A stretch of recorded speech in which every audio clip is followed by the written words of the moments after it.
guys, thank you so much for being here. I'm going to hand the microphone over to you. You can use the plant that there. Okay. And we will set the timer for you. 5 minutes. Oh, that was 6 minutes per second then. Change that back.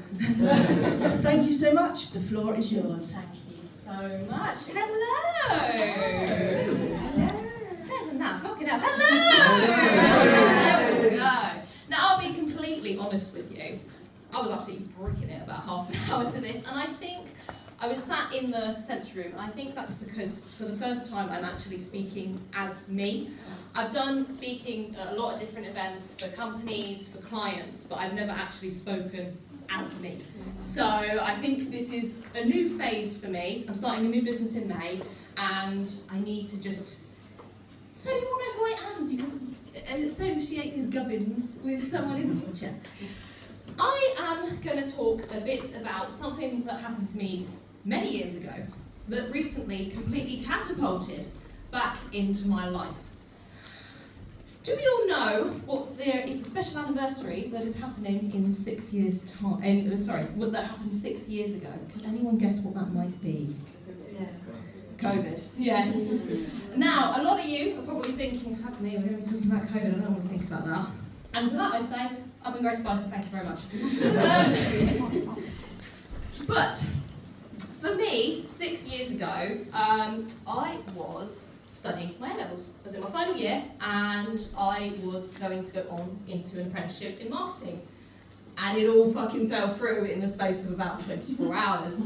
And I was completely devastated. That was my plan, that was my future. What the heck was I going to do now?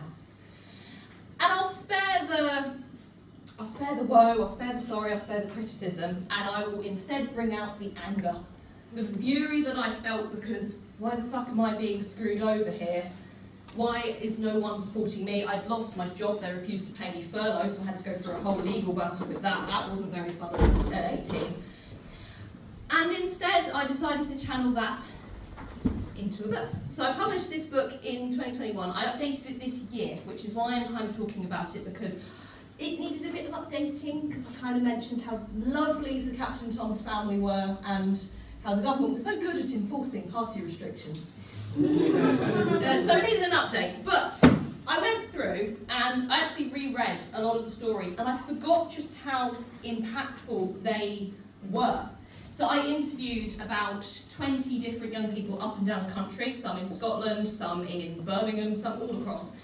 And I received all sorts of different submissions. The top two that I note is, one was a gentleman who lost his career in the performing arts industry and went on to become a paramedic, which was just amazing. And the other was a person who had confided in me to say they'd overdosed on painkillers in an attempt to end their life. And it's just that difference, that stark, those stories, I had really not taken into account just how much I would learn from that. And following from my legal dispute with my old employers, I then went into a job working, supporting people in foster care. And I received a call from someone, and this is a story I don't mention in the book, but I find is incredibly significant to the learnings I've taken from this book. Was I had a phone call from a 19-year-old girl. She phoned me because she just moved into a new house. She was in the foster care system and she just found her new home. And I was celebrating with her, and then she turns to me and she goes, "Did you by any chance go to my secondary school? I was in the same year as you." And I couldn't carry on the phone call because I was just looking at me being so annoyed at the fact that I had to wear a couple of masks every now and again, and annoyed at the fact that I was struggling to find a job that was secure. And this girl had quite literally become homeless, and she was the same age as me, and she still remembered who I was. The reason I bring up these stories and this history is no one in this room is the same person who they were 6 years ago. We've all been through so many different phases in life and things we've learned, and I'm exactly the same. Not everyone will appreciate the things I say, not everyone will appreciate the things that I write. Don't tell me that during lunch because I'll probably cry something. But it's important to note that our stories and our history are only ours to tell. We have our own perspective. There were 3 different stories there, all with 3 different perspectives of the same environment. But the thing is that we're here. We're learning, we're growing. We often take our past as a negative thing, but instead we should use it to teach others and move on and provide real legacy to what we want to bring to the next generation of business owners, to the next groups of people that are coming into these rooms.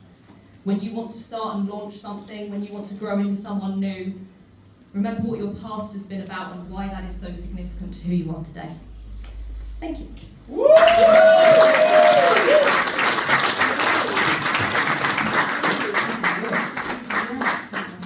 Thank you. And proof how much we need to bring in stories into what we're doing in life and bring them all in. Thank you so much, Grace. That was phenomenal.